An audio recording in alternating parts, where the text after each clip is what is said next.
Hayaan ninyong ipaliwanag ko ang buong katotohanan. Matagal akong hindi nagsalita dahil may direktang utos sa akin. Huwag nang bumalik ng Pilipinas at manahimik na lamang.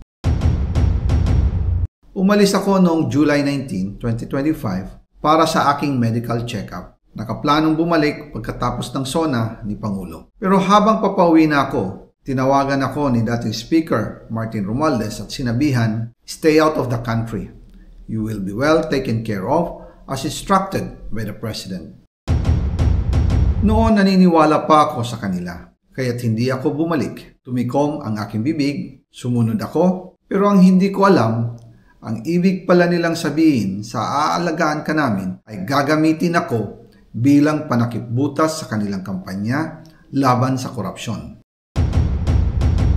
Ginawa nila akong poster boy ng kanilang sariling kasinungalingan. Ngayon, hindi na ako mananahimik, ilalabas ko ang lahat ng katotohanan. May resibo, may ebidensya, at may pangalan. Nagsimula ito nung tumawag si Sekmina Pangandaman sa akin nung nag-umpisa ang BICAM process last year, 2024. Ang sabi niya, katatapos lang ng meeting nila ni Pangulo at may instructions na mag-insert or magpasok ng 100 billion worth of projects sa BICAM. At sinabi pa ni Sekmina, you can confirm with Yusek Adrian Bersamin dahil magkasama sila sa meeting ni Pangulong BBM noong araw na yon. Tinawagan ko po agad si Yusek Adrian Bersamin at tinanong ko kung may instruction nga ba ang Pangulo magpasok ng 100 billion during their meeting. Ang sabi niya ay totoo nga po. Right after our conversation, tinawagan ko po si dating Speaker Martin Romualdez at nireport ko ang instructions ng Presidente to insert the 100 billion projects. At sinabi niya sa akin, what the President wants, he gets. After ng ilang araw, nag-set po ng meeting si Sekmina Pangandaman at Yusek Adrian Bersamin sa amin ni dating Speaker Martin Romualdez sa Aguado Building in front of Gate 4 ng Malacanang at nandoon din po si Yusek Jojo Cadiz. During the meeting, binigay po ni Yusek Adrian Bersamin ang listahan na worth 100 billion. Tinanong ko po si Yusek Adrian kung saan galing ang listahan. Ang sagot niya, galing kay PBBM mismo at binigay niya ito mula sa brown leather bag. Nung sinabi po ni Yusek Adrian Bersamin, yung brown leather bag, naalala ko noong nasa Singapore kami right after the elections, May 2022, sa Hilton Hotel, kami ni dating Speaker Martin and PBBM habang pauwi at pabalik ng Pilipinas, hinabol ng PSG ang brown leather bag at ang sabi ni PBBM, maiwan na lahat, wag lang ang brown leather bag. Kaya naniwala ko na utos talaga ito ng Pangulo. Pagkatapos ng ilang araw, I informed sina dating Speaker Martin Romualdez, Sekmina Pangandaman, Yusek Adrian Bersamin, and Yusek Jojo Cadiz na kung pwede 50 billion lang ang ipasok sa program funds dahil sobra ang DPWH funds versus sa DepEd. In practice, hindi pwede na mas malaki ang budget ng DPWH kaysa edukasyon. And yung balance na 50 billion, ilagay na lang sa unprogram funds for the 2025 budget. Dahil Office of the President din ang nagre-release ng lahat ng unprogram funds. Pagkatapos ng isang araw, tinawagan ako ni Sekmina at sinabi ang mensahe ng Pangulo, ipasok ninyo yan dahil pinangako na sa akin ni Speaker Martin yan. At hindi na pwedeng baguhin. Kumbaga, ang utos ng hari hindi pwedeng mabali. Again, I informed the Speaker and asked clearance about the instructions ng Pangulo. Ang sabi niya, wala tayong magagawa. Kaya po nagtataka ako kung bakit sinasabi ni Pangulo na hindi niya makilala ang budget. Samantalang lahat na binawas at dinagdag sa mga ahensya ng gobyerno ay humihingi ng approval sa kanya si Sekmina Pangandaman.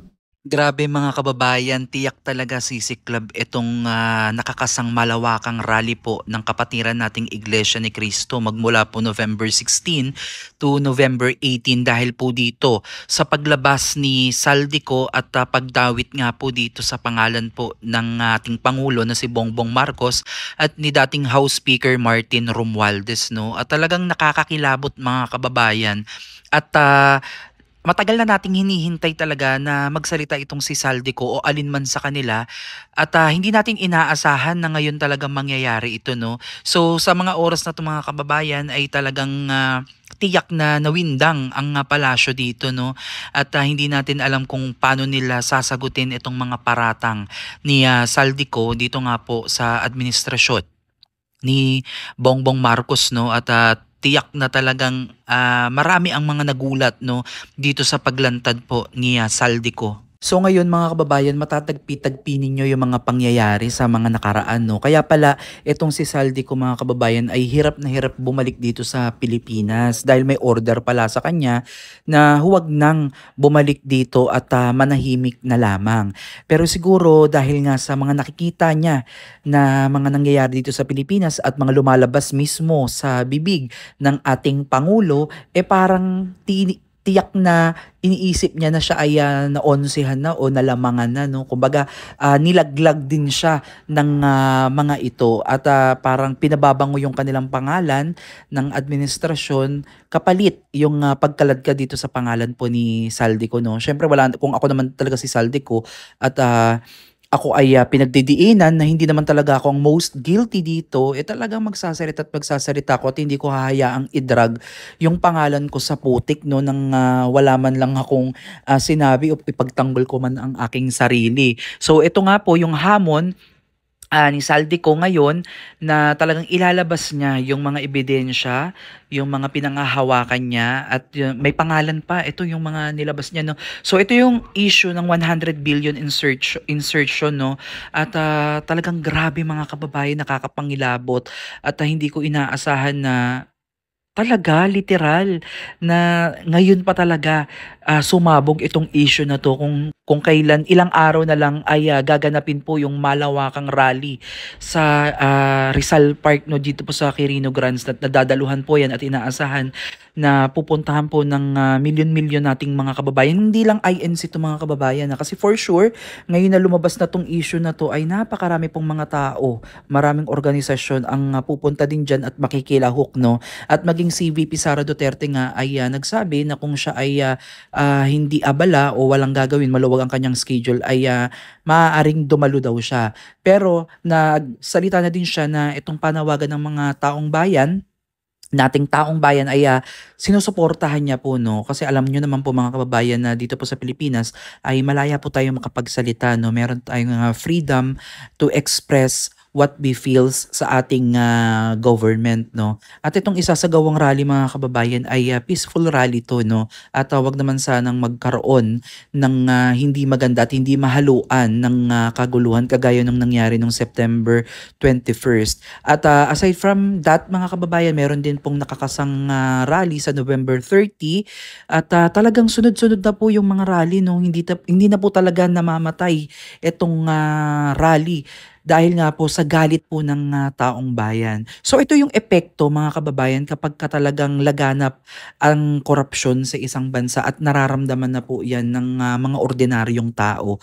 Kaya sila po mismo yung mag-i-initiate kahit may mga trabaho yan, nag-aaral yan, talagang sa sobrang galit nila at pagkadismaya sa ating gobyerno ay talagang pupunta't lalabas yan sa kalsada para ipanawagan at ilabas nila yung kanilang pagkadismaya at yung frustration nila sa gobyerno. Kaya itong sinasabi na destabilization o maraming destabilator na gagawa ng eksena para pahinain yung administrasyon ni Marcos o ng gobyerno. So hindi, no, kasi itong corruption mismo mga kababayan, ito na mismo yung nagde-destabilize ng ating ekonomiya. And also kapag wala na po kasing tiwala ang mamamayan, lalo na kung lagana po talaga at malupit ang korupsyon sa isang bansa, talagang mawawalan talaga ng tiwala yung taong bayan sa gobyerno, no? Lalo na sa administrasyon sa kasalukuyan. Dahil syempre kung may issue na ang leader sa kanyang panunungkulan, magtitiwala ka pa ba? Kasi kung ikaw ang may-ari ng isang palayan at may caretaker ka, nalaman mo na niloloko ka, may mga korupsyon, may mga hindi nire-report sa'yo na dapat mong malaman at ikaw ay ninanakawan ng hindi mo alam, hayaan mo pa bang magpatuloy siya sa pagiging caretaker niya dito sa inyong lupain o bukirin. So, syempre ikaw kikilos ka na para tanggalin ito, no? Kaya nga ang panawagan mga kababayan ng ating mga nasa laylayan ay BBM resign, no?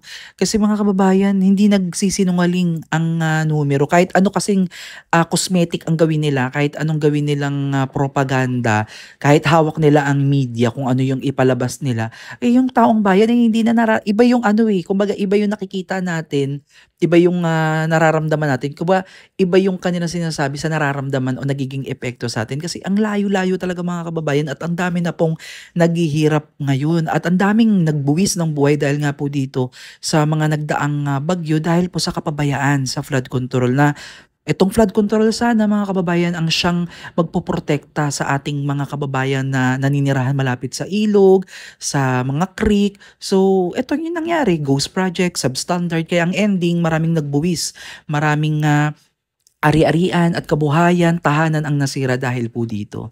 Kaya mga kababayan, ang hangad lang po natin dito is justice, accountability at transparency. Sa ginagawa po ng ICI mga kababayan, marami pong nagsasabi at ako din na parang ang tagal, no? Bakit nagtayo ka na nga ng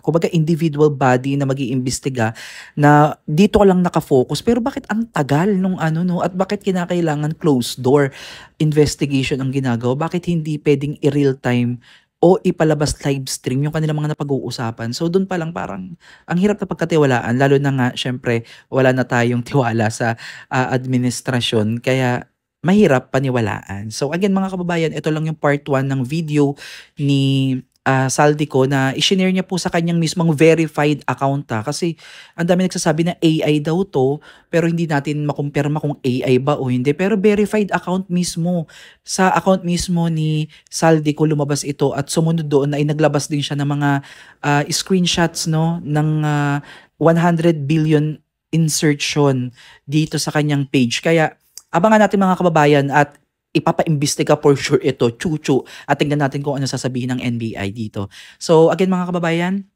abangan po natin at the way ito na po yung maging susi upang mabigyan ng kasagutan at katarungan yung mga kababayan natin at maging tayo dito po sa malawakang korupsyon na nangyari po sa ating bansa. Muli maraming salamat at God bless po sa inyong lahat.